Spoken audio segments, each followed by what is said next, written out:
Algumas cicatrizes ficam invisíveis até que alguém toque no lugar exato onde elas moram.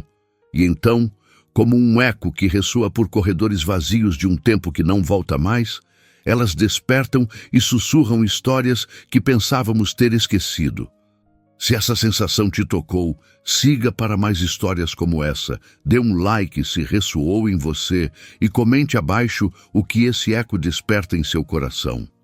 O cheiro de pólvora ainda grudava nas narinas de Eric quando ele entendeu que não conseguia mais fingir.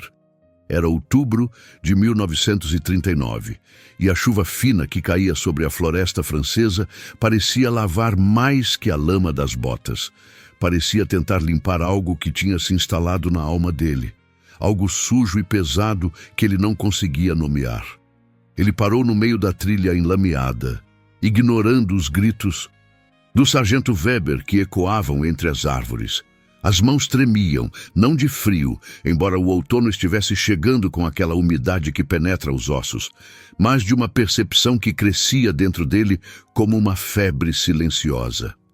Não consigo mais, ele sussurrou para as folhas amareladas que dançavam no vento. As palavras saíram como uma oração invertida, uma confissão para um Deus que talvez tivesse parado de escutar no momento em que os primeiros tiros foram disparados. Eric Müller tinha 22 anos, olhos cor de cinza que já tinham visto coisas demais, e uma consciência que teimava em funcionar mesmo quando seria mais fácil desligá-la. Criado numa família que reverenciava a ordem e a pátria, ele havia marchado para a guerra com o peito cheio de ideais que agora pareciam páginas de um livro queimado. Palavras que perderam o sentido quando confrontadas com a realidade do sangue real, dos gritos reais, do medo real que via nos olhos de quem deveria ser inimigo, mas que parecia assustadoramente humano. A decisão não veio como um raio, veio como a chuva, devagar, gota a gota, até que ele estava encharcado dela e não havia mais como negar. Eric tirou o capacete, deixando que a água gelada molhasse os cabelos louros, e começou a caminhar na direção oposta ao som das botas que marchavam em direção a mais uma batalha que ele não conseguia mais chamar de justa. A vila de Saint-Rémy surgiu diante dele como um suspiro de alívio numa sinfonia de desespero. Casas de pedra com telhados de ardósia, janelas pequenas que filtravam a luz dourada do fim de tarde, jardins onde ainda cresciam coisas bonitas, como se a guerra fosse apenas um pesadelo distante que não conseguia tocar aquele pedaço de mundo. Eric escondeu o uniforme no celeiro abandonado nos arredores da vila e trocou pela roupa de um espantalho. Calças de lona remendadas, camisa de algodão que cheirava a terra e tempo. No espelho d'água de um riacho próximo, ele viu um homem diferente se refletir de volta. Não o soldado que havia sido, mas alguém que talvez pudesse aprender a ser. Heinrich Dubois. Ele praticou o nome que escolhera, deixando que as sílabas francesas rolassem na língua com aquele sotaque que havia aprendido com a governanta francesa da família anos atrás, quando o mundo ainda fazia sentido. Heinrich Dubois, trabalhador rural. A mentira se tornou verdade com uma facilidade que o surpreendeu. Os moradores de Saint-Rémy, com aquela hospitalidade cautelosa que caracteriza as pessoas que vivem perto demais da guerra, o acolheram sem fazer muitas perguntas. Trabalho nas fazendas não faltava. Braços jovens estavam escassos, já que os homens da região tinham sido convocados ou fugido para lugares mais seguros. Eric, Heinrich, se instalou numa casa pequena no final da rua principal. Um cômodo que o velho Pierre Moreau lhe alugou em troca de trabalho na propriedade dele. Era um espaço simples, uma cama de ferro, uma mesa de madeira, uma janela que dava para um jardim onde Madame Moreau cultivava ervas aromáticas que perfumavam as noites com cheiro de tomilho e lavanda. Durante meses, ele viveu como se fosse possível esquecer. Acordava com o sol, trabalhava a terra com as mãos que antes seguravam armas e adormecia com o cansaço honesto de quem constrói em vez de destruir. As estações passavam marcadas pelo crescimento das plantas, pelo amadurecimento dos frutos, pela dança cíclica da vida que sempre encontra um jeito de continuar, mesmo quando tudo parece perdido. Foi numa manhã de primavera de 1940 que o mundo lembrou Eric de que não há lugares onde se possa esconder para sempre da história. O som chegou primeiro como um zumbido distante. Aviões voando baixo demais, numa formação muito organizada para ser casual. Depois vieram os tanques, rompendo a tranquilidade da manhã com o barulho de metal contra pedra, deixando rastros de lama e terror nas ruas que Eric havia aprendido a chamar de casa. Ele estava no campo, ajudando Pierre a plantar batatas, quando viu as primeiras tropas alemãs entrando na vila. O coração dele parou por um momento, não de medo, mas de uma ironia cruel, que o destino às vezes tem o prazer de orquestrar. Ali estavam seus antigos companheiros, marchando pelas ruas onde ele havia encontrado paz, transformando seu refúgio em apenas mais um lugar ocupado pela máquina de guerra que ele havia tentado abandonar. "Fique calmo, Heinrich", Pierre sussurrou ao perceber a tensão no corpo do jovem que considerava quase um filho. "Eles vão passar, sempre passam." Mas Eric sabia que desta vez seria diferente. Reconheceu alguns rostos entre os soldados, homens com quem havia compartilhado trincheiras, medos, rações frias em noites geladas. E se ele podia reconhecê-los, foi o sargento Weber quem o viu primeiro. Os olhos pequenos e cruéis se iluminaram com um reconhecimento que Eric sentiu como um golpe no estômago. Weber sorriu. Um sorriso que não tinha nada de alegria, apenas a satisfação fria de quem encontra uma peça perdida de um quebra-cabeças que havia desistido de completar. "Olhem só quem temos aqui", Weber disse, se aproximando com aquela caminhada lenta e deliberada que Eric lembrava bem demais. "O nosso amigo Eric Müller, ou devo dizer, Heinrich Dubois." A prisão foi rápida e brutal, não apenas física, mas emocional. Ver o horror nos olhos de Pierre, que finalmente entendia que o jovem que havia acolhido carregava segredos que podiam custar a vida de toda a vila. Ver Madame Moreau se afastando, a mão cobrindo a boca num gesto de traição percebida. Ver as crianças que o haviam aprendido a amar correndo para se esconder atrás das saias das mães. Eric não resistiu. Que sentido faria lutar agora? A corrida havia terminado no exato momento em que começara. Ele sempre soubera que seria. Assim, no fundo, sempre soubera que não se pode fugir de quem você é para sempre. Que cedo ou tarde, a verdade encontra um jeito de alcançar a gente, mesmo nos lugares onde pensávamos estar seguros. O comboio que o levou foi longo e silencioso. Vagões de carga que cheiravam a medo e desespero, apinhados de pessoas que haviam cometido crimes diversos aos olhos do Reich. Judeus, ciganos, resistentes, desertores como ele. Eric se encolheu num canto, observando os rostos ao seu redor e entendendo que todos ali compartilhavam a mesma condição. Tinham se tornado inconvenientes para uma máquina que funcionava melhor quando não precisava lidar com consciências individuais. O campo de Buchenwald apareceu numa manhã gelada de novembro. Portões de ferro com palavras em alemão que prometiam liberdade através do trabalho. Uma mentira tão evidente que chegava a ser obscena. Torres de guarda, arames farpados, a fumaça constante que subia das chaminés e que carregava um cheiro que Eric preferia não tentar identificar. Ela estava na fila de prisioneiros que aguardavam a distribuição de uniformes listrados quando ele a viu pela primeira vez. Magra demais, como todos ali, mas com uma postura que a distinguia. Não curvada pela derrota, mas ereta numa dignidade silenciosa que o fez parar de respirar por um momento. Hannah Rosenberg tinha 28 anos, cabelos escuros cortados de qualquer jeito pelos guardas, e olhos castanhos que ainda carregavam luz própria, apesar de tudo que havia visto.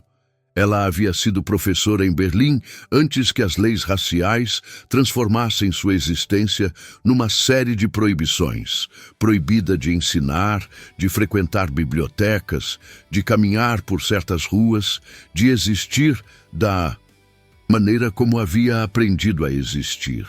Eric soube o nome dela apenas 3 semanas depois de chegarem ao campo, quando a ouviu sussurrando orações em hebraico numa noite especialmente fria.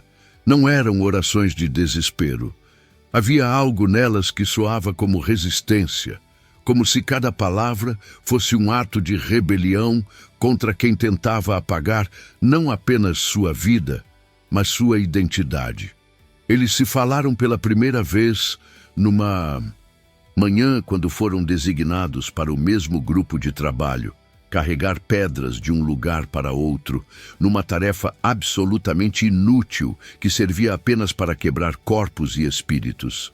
Hannah tropeçou sob o peso de uma pedra grande demais para seus braços fracos, e Eric instintivamente a ajudou, carregando parte do peso sem que ela pedisse. Danke, ela sussurrou em alemão, e depois, como se lembrasse onde estava, e quem ele poderia ser, repetiu em francês. Merci. De nada, ele respondeu em alemão, e depois acrescentou num sussurro tão baixo que só ela podia ouvir. Meu nome é Eric, e eu sei o que você está pensando, mas não sou como eles. Hannah olhou para ele com aqueles olhos que pareciam ver através das aparências, avaliando não apenas as palavras, mas a sinceridade por trás delas. Por um momento, Eric pensou que ela fosse se afastar, como todos faziam quando descobriam que ele era alemão. Mas ela apenas assentiu levemente e disse, Hannah, e eu posso ver que você não é. O que nasceu entre eles cresceu em silêncios compartilhados e olhares roubados durante os intermináveis dias de trabalho forçado. Não havia espaço para grandes declarações ou gestos românticos num lugar projetado para extinguir qualquer traço de humanidade. Mas amor tem uma maneira peculiar de encontrar frestas até nos muros mais altos. Eric começou a guardar pequenos pedaços de pão da sua ração para Hannah, escondendo-os nos bolsos do uniforme listrado e passando para ela durante os momentos em que os guardas não estavam olhando. Hannah retribuía compartilhando histórias, fragmentos da vida que havia tido antes, memórias de seus alunos, descrições tão vívidas dos livros que amava que Eric conseguia quase vê-los, quase sentir o cheiro do papel e da tinta. Eu ensinava literatura. Ela contou numa noite quando conseguiram ficar próximos durante a distribuição da sopa rala que chamavam de jantar. Goethe, Schiller. Irônico, não é? Ensinar os grandes mestres alemães sendo judia. O que você acha que eles pensariam disso? Eric perguntou, genuinamente curioso. Goethe, Schiller. O que pensariam do que está acontecendo agora? Hannah sorriu, um sorriso triste, mas genuíno. Acho que se revirariam nos túmulos. A cultura que eles ajudaram a construir sendo usada para justificar isso. Eric sentiu algo se mover no peito dele. Não apenas atração física, embora isso também existisse de uma forma dolorosamente intensa, mas admiração profunda por uma mulher que conseguia manter a capacidade de reflexão, de análise, de esperança, mesmo ali. Hannah não era apenas bonita, era brilhante, era forte, era tudo que ele não sabia que estava procurando até encontrá-la. O inverno chegou ao campo como um predador silencioso, infiltrando-se pelos uniformes rasgados e pelos corações já cansados de resistir. Dezembro de 1940 trouxe uma neve que não derretia, acumulando-se nos cantos onde os corpos se amontoavam durante a noite para compartilhar o pouco calor que ainda conseguiam produzir. Foi numa dessas noites geladas que Hannah contou a Eric sobre o bebê que havia perdido. Eles estavam encostados numa parede de madeira podre do barracão, tão próximos que ele podia sentir a respiração dela contra o pescoço, cada palavra saindo como uma névoa quente no ar congelado. Eu estava grávida quando me trouxeram para cá, ela sussurrou, e Eric sentiu como se alguém tivesse apertado o coração dele com as mãos nuas. 3 meses. Era de David, meu noivo. Ele morreu tentando me proteger quando vieram nos buscar. A voz dela não quebrou. Havia uma serenidade devastadora na maneira como contava, como se a dor tivesse se cristalizado em algo que ela podia carregar sem se despedaçar completamente. Eric fechou os olhos, imaginando uma Hannah diferente, com as faces cheias, a barriga arredondada, os olhos brilhando com esperança, em vez de apenas resistência. O bebê não aguentou, perdido na 2ª semana aqui. Meu corpo simplesmente desistiu. Hannah tocou a própria barriga, agora côncava pela fome constante. Às vezes, penso que foi melhor assim. Que tipo de mundo seria este para trazer uma criança? Eric sentiu lágrimas queimarem os olhos. Lágrimas que ele não derramava há meses, que tinha aprendido a engolir porque chorar no campo era um luxo que poucos podiam se dar. Mas ali, naquele momento, segurando a mão fria de Hannah na escuridão, ele chorou. Chorou pela criança que nunca nasceu, pelo homem que morreu protegendo quem amava, pela mulher extraordinária que ainda conseguia encontrar forças para consolar outros quando ela mesma tinha perdido tudo. Hannah, ele sussurrou, e havia algo na voz dele que fez ela se virar para olhá-lo diretamente. Se conseguirmos sair daqui, se sobrevivermos a isso, você gostaria de tentar de novo? Comigo?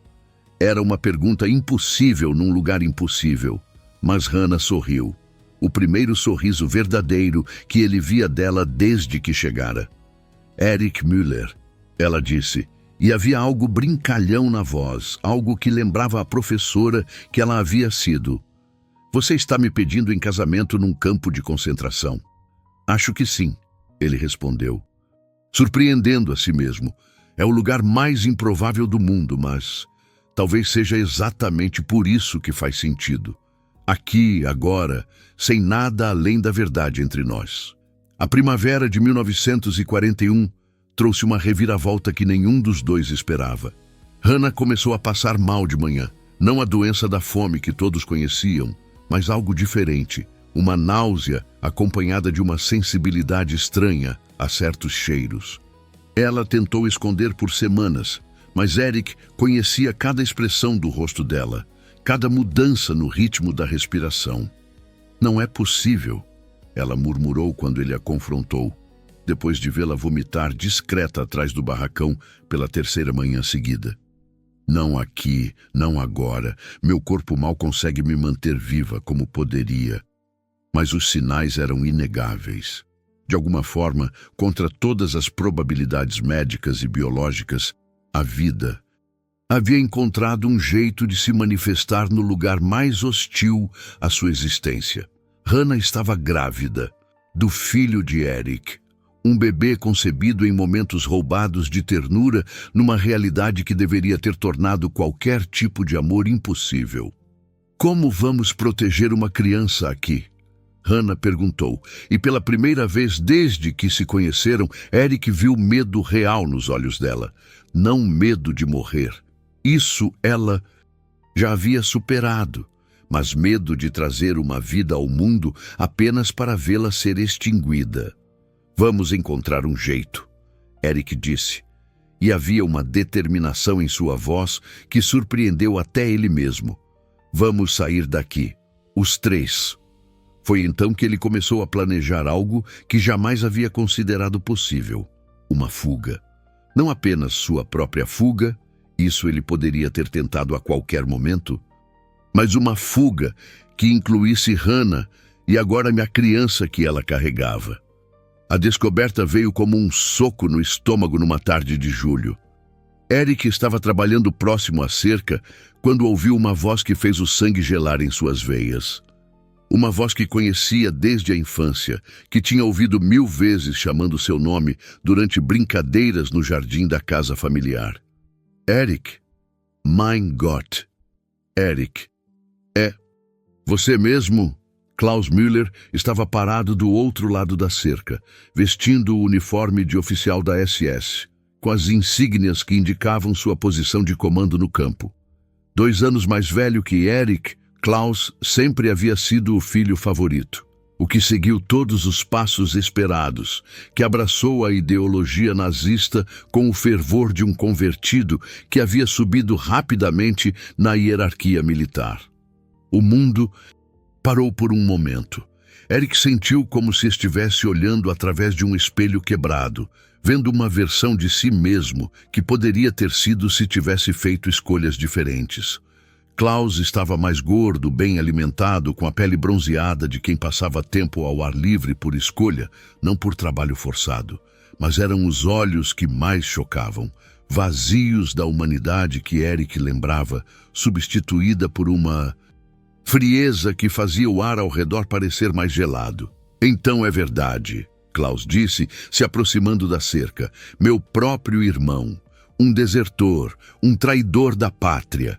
A voz dele estava carregada de uma decepção que parecia genuína, como se Eric fosse uma criança que havia quebrado um brinquedo valioso. Klaus, eu posso explicar. Explicar o quê?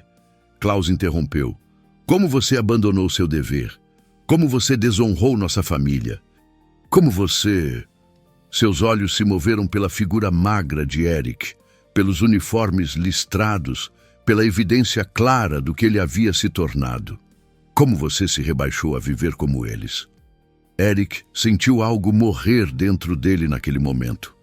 Não havia esperança de apelo, de compreensão fraterna, de qualquer resquício do menino que Klaus havia sido antes que a guerra o transformasse naquilo. Seu irmão não era mais seu irmão. Era apenas mais uma engrenagem na máquina que estava tentando destruir tudo o que Eric havia aprendido a valorizar. Alma judia, Klaus continuou, como se tivesse lido os pensamentos de Eric. Os guardas me contaram. Você tem se aproximado de uma prisioneira judia. Ele riu, um som sem humor que fez Eric estremecer. Até nisso você consegue me envergonhar.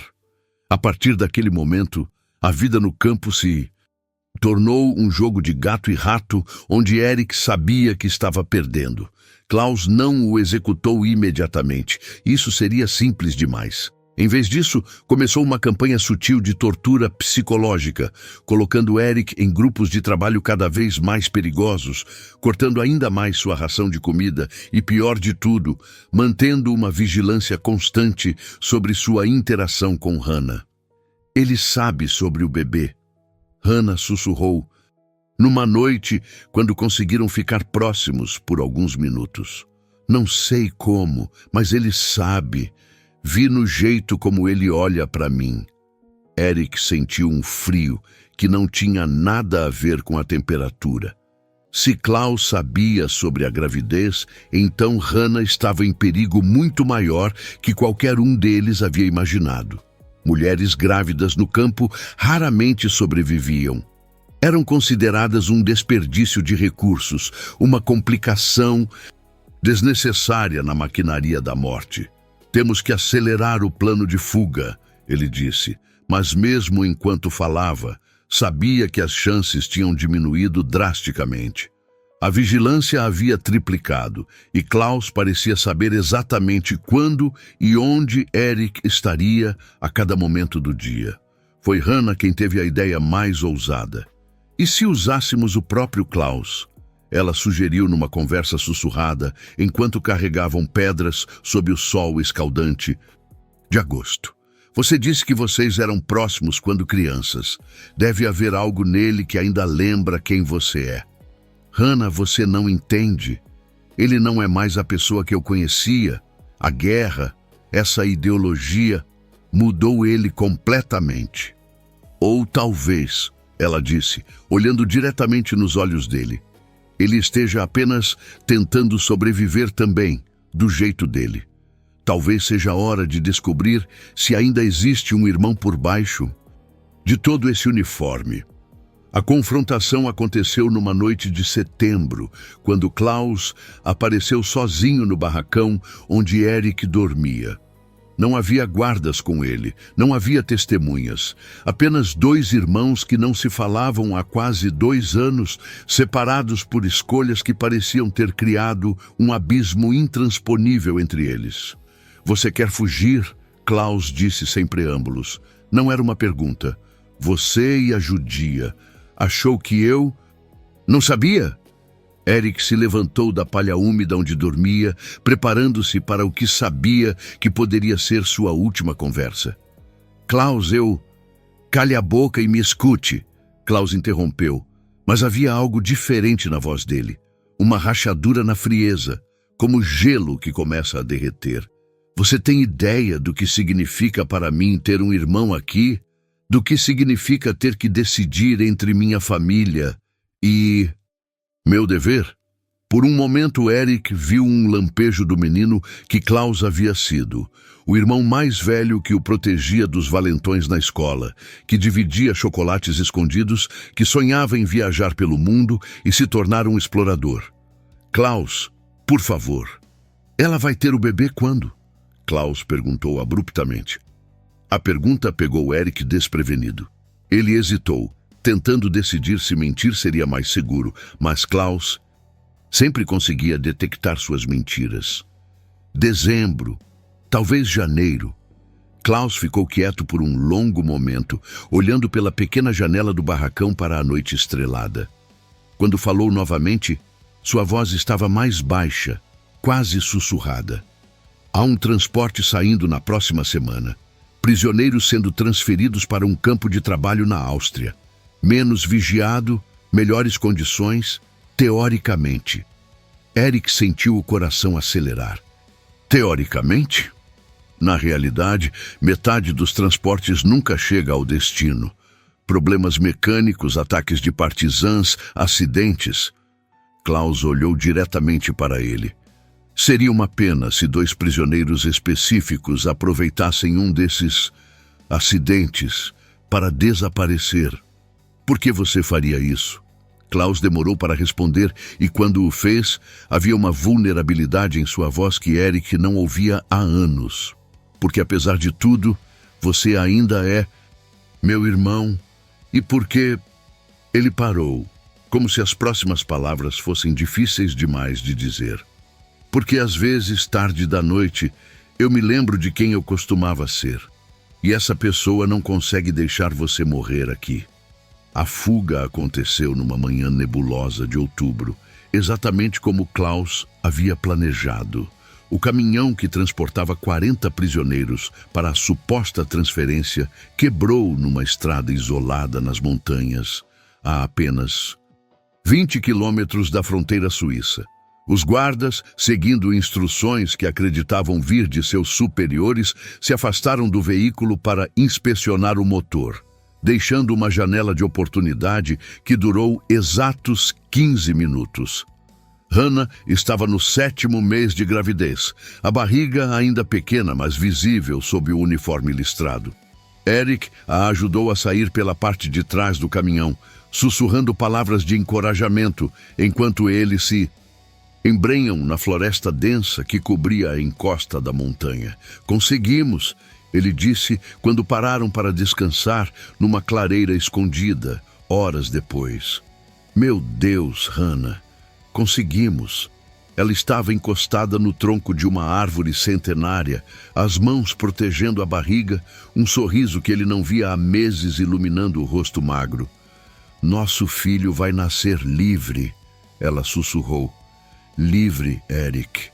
Eles caminharam por 3 dias através das montanhas, seguindo trilhas de caçadores que Klaus havia descrito de memória.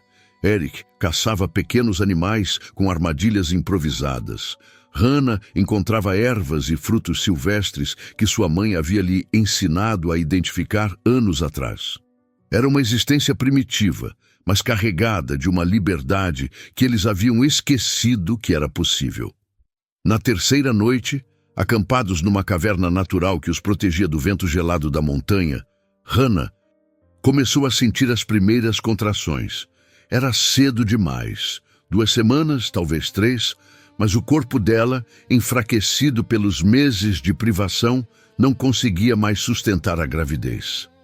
"O bebê está vindo", ela disse, tentando manter a calma, mas com os olhos cheios de medo. "Eric, o bebê está vindo agora." O parto durou a noite inteira. Eric segurou as mãos de Hannah enquanto ela empurrava. Sussurrava palavras de amor e encorajamento, limpou o sangue com pedaços de tecido rasgado de suas próprias roupas. Quando o bebê finalmente nasceu, uma menina minúscula, mas com pulmões fortes, Hannah chorou lágrimas de alegria pura. "Sarah", ela disse, segurando a filha contra o peito. "Como minha avó, Sarah Müller." "Müller?" Eric perguntou surpreso. Hannah sorriu através das lágrimas. "Bem, você me pediu em casamento. Eu só aceitei." Eles conseguiram. Chegaram à Suíça 5 dias depois, carregando Sarah embrulhada em pedaços de cobertor que haviam encontrado numa casa abandonada. Na fronteira, um guarda suíço olhou para aqueles 2 refugiados esqueléticos com um bebê recém-nascido e apenas balançou a cabeça indicando que passassem. "Bem-vindos à liberdade", ele disse em alemão com sotaque suíço. "Há um campo de refugiados a 15 quilômetros daqui. Vocês vão encontrar comida, abrigo, pessoas que podem ajudar." Eric e Hannah se casaram numa pequena cerimônia civil em Zurique, 3 meses depois. Sarah estava nos braços da mãe, gorda e saudável, com os olhos cinzentos do pai e os cabelos escuros da mãe. Klaus nunca soube que havia salvado não apenas 2 adultos, mas uma família inteira. Anos depois, quando Sarah já era uma jovem mulher e fazia perguntas sobre a guerra, Eric e Hannah contariam sobre o amor que nasceu no lugar mais improvável, sobre um irmão que escolheu a família acima da ideologia, sobre como a esperança às vezes usa disfarces que não reconhecemos até que seja tarde demais. "O amor verdadeiro", Hannah dizia sempre, observando Sarah brincar com seus próprios filhos no jardim da casa que construíram na Suíça. "Não conhece fronteiras, não entende de política, não se importa com o que o mundo considera possível ou impossível. Ele simplesmente é. E quando é verdadeiro, encontra sempre um jeito de sobreviver." Eric morreu aos 85 anos, Hannah aos 89. Foram enterrados lado a lado num pequeno cemitério em Zurique, com uma lápide simples que dizia apenas Eric e Hannah Müller. Amaram contra todas as probabilidades. Venceram. Sarah, já a avó ela mesma, ficou parada diante do túmulo dos pais por um longo tempo depois do funeral, segurando a mão do neto mais novo, um menino de olhos cinzentos que carregava o nome do bisavô. "Vovô Eric", ele perguntou. "Eles estão juntos agora?" "Sempre estiveram", Sarah respondeu, sentindo uma brisa suave que cheirava a liberdade e primaveras eternas. Sempre estiveram. Algumas histórias de amor transcendem o tempo, o lugar, as circunstâncias.